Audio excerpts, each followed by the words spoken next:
Hey gang, Mocha Boy here. Welcome back and thanks for tuning in. So today we are going to be covering a bunch of different topics. I got a few notes here. First off, I have a big apology to make. Took a little too long to grab the replay videos from the Upsilon War, and unfortunately all I have is about screenshots from that clan war. But I have some fun stuff that I did manage to get recorded that I'll share, but we'll do that in a separate video. For right now, what I wanted to do is just cover a few basic things from this past clan war. And this was at the request of a few clan members. I wanted to see how a few things were doing. But before we do that, just wanted to go into a little bit of news. So just hang on one second here.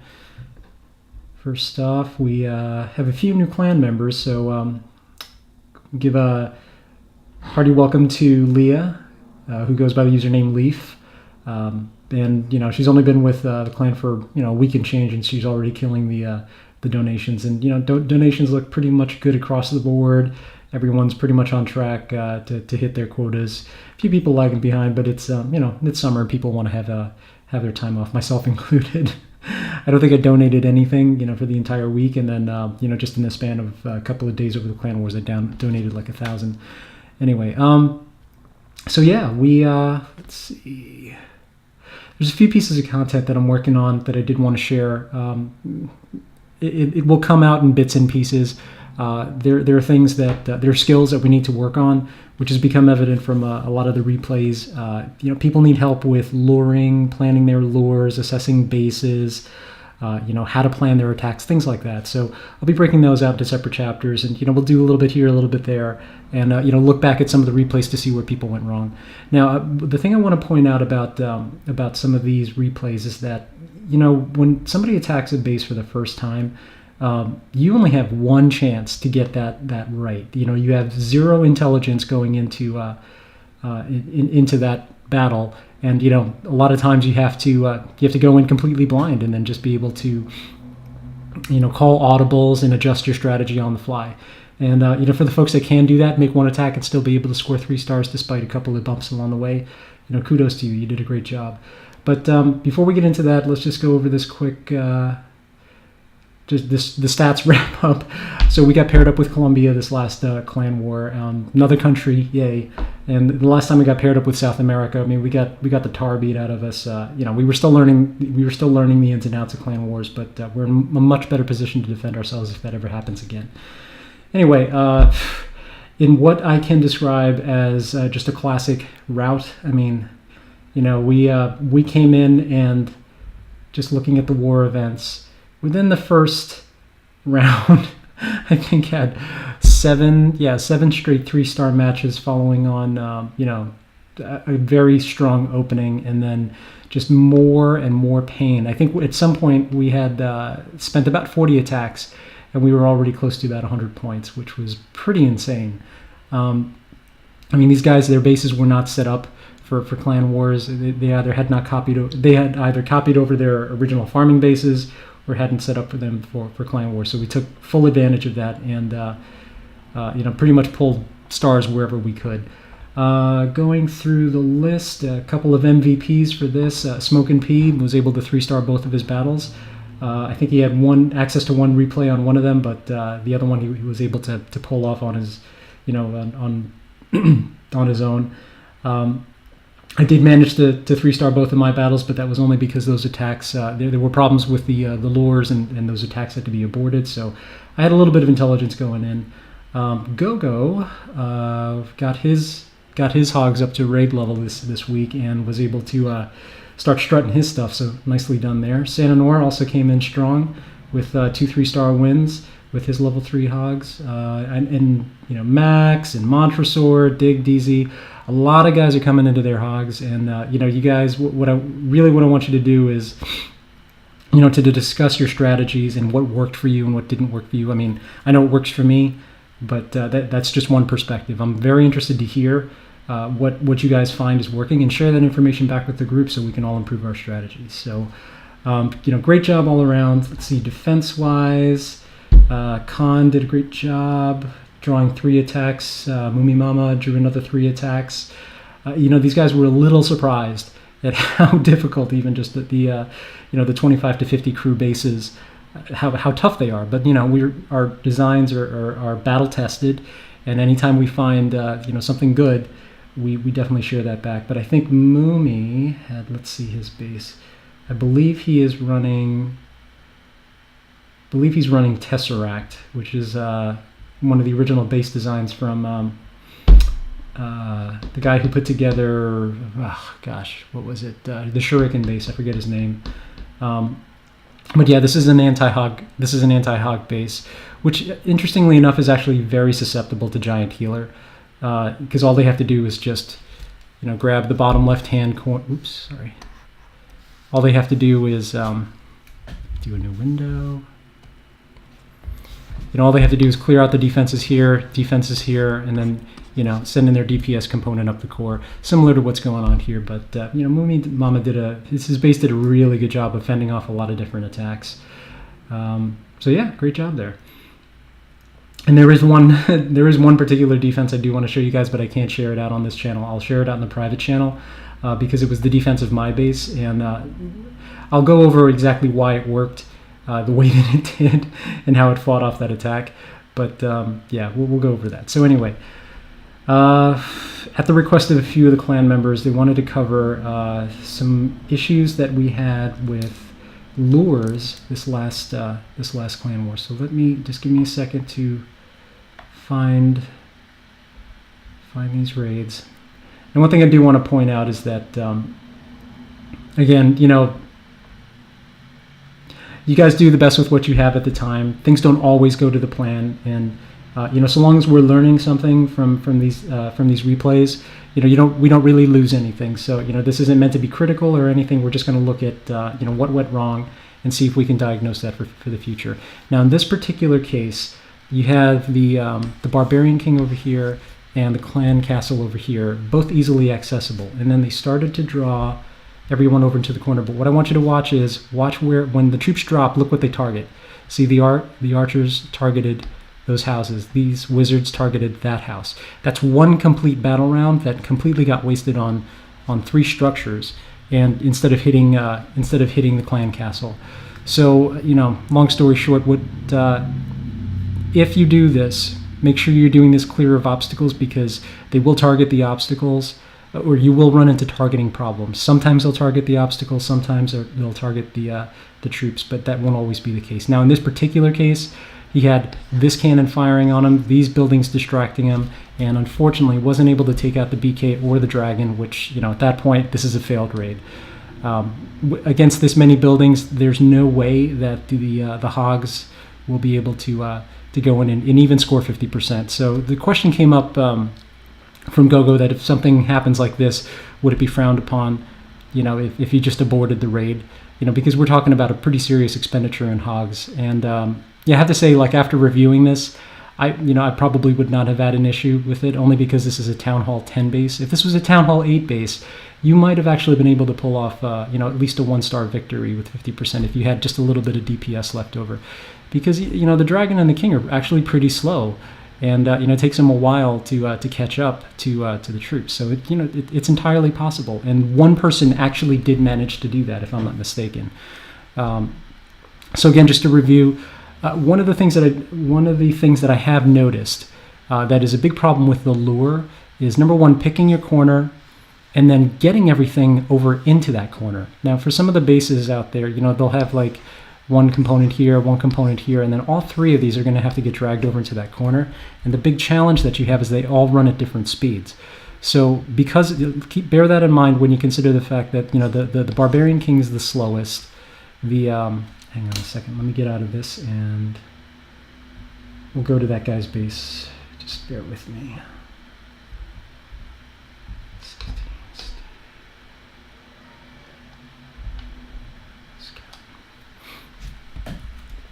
Okay, so when you're planning the lure, again, click on the the clan castle. Notice where the trigger range is. So anything dropped within this space will be fine. Click on the Barbarian King. Anything in this space, again, will be fine. Next thing you do is watch. Just watch where the BK roams. and then check to see where this trigger range ends up. All you have to do is, so when you start your lure, the first thing you want to do is, because he's the slowest, aggro him first or trigger him first. Just drop a barbarian right there, and then at this point, keeping in mind that this is going to be firing on you and this is going to be firing on you, I would drop an archer right about here, plinking away at that structure, and then that'll trigger that, plus keep him stationary to give these troops time to run over here and this guy time to run over there. Now, the nice thing about doing this is that ideally you want to try to engage them in waves, and the most ideal engagement order is you do the AQ first, CC next, and BK last. Now, the reason that you want to do the BK last is because he's the toughest out of the crew, and he'll take the longest time to get down. Now, the CC, there are a lot of variations to clan castle compositions, so you're going to have to deal with them in different ways. But one of the things that I like to do is I like to bunch them up in one corner and then just drop 2 wizards right there, and that's enough to take out everything in one shot if you have them grouped up nice and tight. And I bring a lot of barbarians to do that, and you steer the clan castle by dropping barbarians and making them move up, making them move down, making them move up, making them move down, until they're in a nice little package, and then you just drop 2 wizards and bam, they're gone. Now, so BK, CC, AQ, you want to do the AQ last because she is she's got the least hit points out of all of them, and you could probably drop the AQ with as few as 7 or 8 archers, and enough tanking components to keep that DPS going. But if you have, say, 1, 2, 3 wizards, and then another set of barbarians, and then archers right behind them, that'll be enough to take them out. So again, really, in terms of engagement order, you want to do the AQ first, CC next, and then the BK last. Now, if in the event that you draw all 3 of them over, which that can absolutely happen, let's say, for the sake of argument, you have the BK here, CC component right behind him, and then the AQ right behind them. This is probably the worst case scenario, because you got this guy tanking all of your DPS over here. You have these guys plinking away at you from range, and then her also plinking away with extremely high DPS from range. Now, the way that you counter this is, let's see, AQ, CC, BK. Drop your barbarians, keep him occupied, but don't put any DPS on him.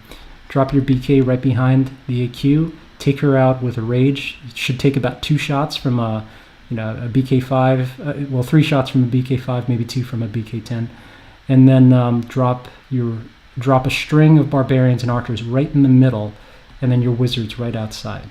So that way, and remember if you're going up against wizards, to space out your components.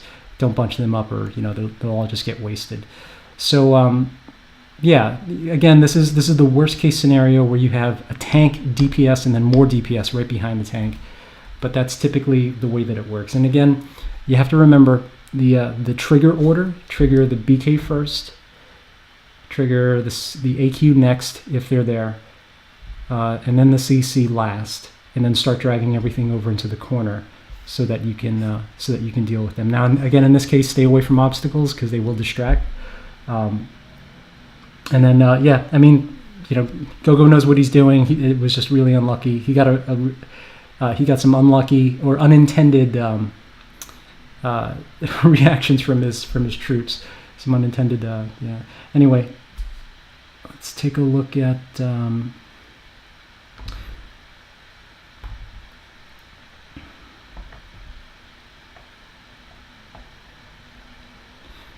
Now, I wanted to show you one replay from here against the number 13 base. Now, this was interesting because, hang on, let me point this out before we do the replay. So we had paid this base a couple of visits, and it was only on the 3rd chance that we were able to get this right. Now, when I was doing the initial scout on this, so one of the questions that come up about how to do base assessment, when I was doing the initial scout on this, one of the things that I did not realize was that there's a 9x9 space right here. And anytime you encounter a 9x9 space, that means there's an opening right there. and that means there's also one there, and one there, and actually not one there. Now, you can't see that from here. You just have to know, intuitively, hey, there's a 9x9 set of tiles there. There's a space. I didn't know this, and when I actually went to go attack, the red deployment areas showed up. I was like, oh my god, oh my gosh. So I aborted my attack and then, replanned, because this is an awful design, only because these aren't going to fool anybody that knows what they're doing. And the worst part is that if you look here, both this space and this space are both in the trigger range of that clan castle. So for the cost of 3 barbarians, you could, you can save your hog riders or your giants for what they do best, and not wasting them on a lure. But yeah, for just the cost of 3 barbarians, I was able to trigger this, trigger the BK and trigger the CC, plus trip a big bomb there, and big bomb there, all for the cost of 3 barbarians. I mean, it was nuts. Now, I think it was Scotch who went up against this character in the first chance. I don't know if you missed that, but just be wary of that. Even if you do hit attack, so long as you don't drop any troops, you can always start up again. And when you do your lure, it's a terrible idea to send them on a long path from here, because you have DPS all to contend with, and by the time they even get to that wall, they'll be within a sliver of they'll have a sliver of life left. So if you are going to do that, send in 3, 4, or 5, but definitely not 1. It's better to go in against a cannon like that, because the deployment distance is much shorter, and you'll be able to get something within that trigger range much faster. And that was my original plan until I decided to go the route that I did. Because I had all kinds of crazy ideas. I was gonna send in a hog here. I knew there was a bomb there. I knew there was a bomb there. Talking about potentially wasting 4 or 5 hogs before I actually get anything going. But yeah, because of that design defect, I was able to drop those troops, bring everything over to here, and then launch my raid. So let's take a look at that.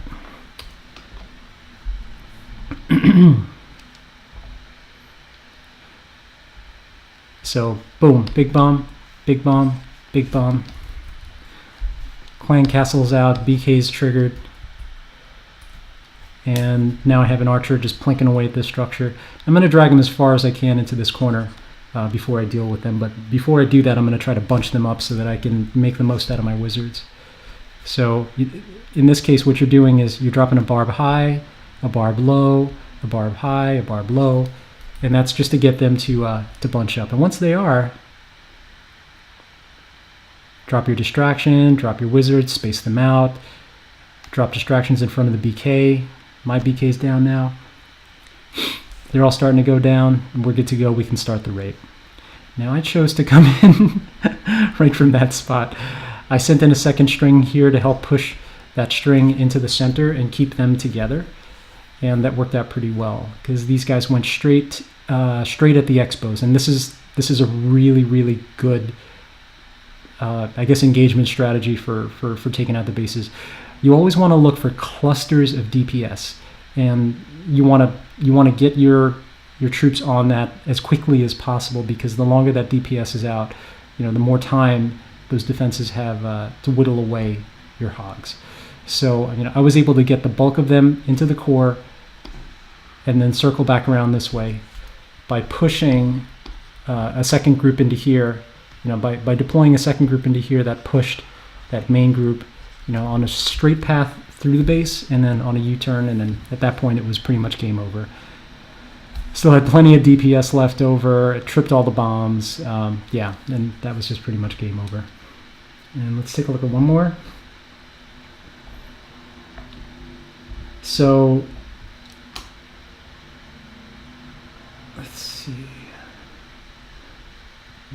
Okay, so this was my original match, which I had passed on to see if I could clean up some of the higher attacks, but everybody did so well throughout the tiers that I didn't really have to bother. Now in this case, actually, let's do this. 16, let's scout you first.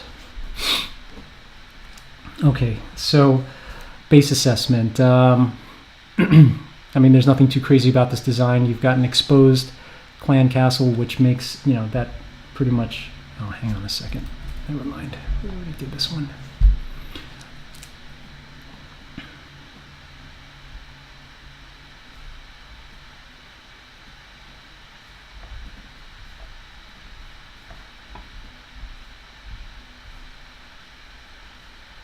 Okay, so let's take a look at one of Sananor's raids, because he's coming into his hogs and he has been doing extremely well with pushing his. So we get 4 hogs split in 2 different groups. That was a double deploy, which was really smart because he split the DPS of both of these cannons, which was just great. You only need about 2.5 seconds to dump out, this many troops, and I think there's only 6 or 7 troops, in which two of which are hogs, which is just weird. But there is one level 6 wizard in there, and you definitely want to have him dealt with quickly before he has a chance to do any damage. And because look at that, they're so far out that you'll attack a building before you will them. So Sananor decides to deploy in 2 strings into 2 corners. And let's see what the hogs do. They should start veering into the corner. Okay, so 2 spring traps, but 2 quick heals. This is important for level 3 hogs. You want to get the heals on sooner rather than later, just so that they can actually do their work. If you wait too long, you'll lose too much of the DPS component, and then they'll actually start to slow down over the course of the raid. But in this case, he had enough left over to take out the rest of the defenses here, and that heal north of here was able to keep them going and keep this Tesla at bay. But it was only a level 1 Tesla anyway, so it's like throwing marshmallows at an elephant. And at that point, once that last set of defenses goes down, it's pretty much game over. Really low level walls, so the wizards won't have any issue cleaning this up. So nicely done on that 3-star raid. Okay, let's go down the list. Oh, okay, so let's take a look at Gogo's attack here. So remember, remember this base design. This is something, I don't know really what to call it, except that it's, because it's not symmetrical, you're not making the most effective use of your defenses.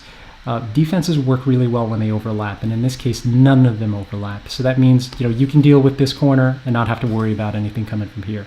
And then when you're done with that first quarter, you can move on to the next quarter, still not have to deal with anything up there. These are fantastic bases to attack because they're just, the defenses are laid out so poorly that there's nothing covering anything else. So really, these are a no-brainer. You just send in 2 strings and then just kind of rip through the base. The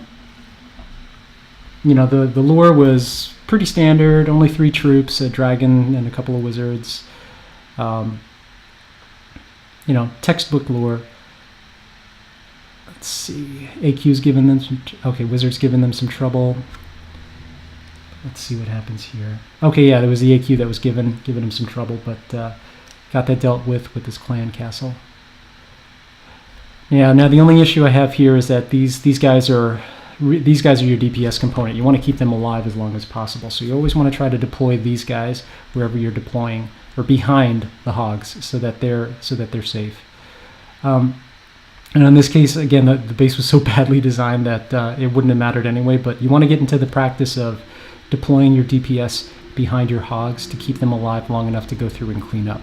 Because the last thing you want is to go through this entire rigmarole of sending hogs in and planning and all, and then only have 5 left over to take out the rest of the base. So you want to try to minimize that as much as possible. So great job there. And congratulations on your level 4 hogs, by the way. I know you'll love them. All right, so let's keep going down. Let's look at some of these other 3-star raids. Okay, so yeah, base assessment.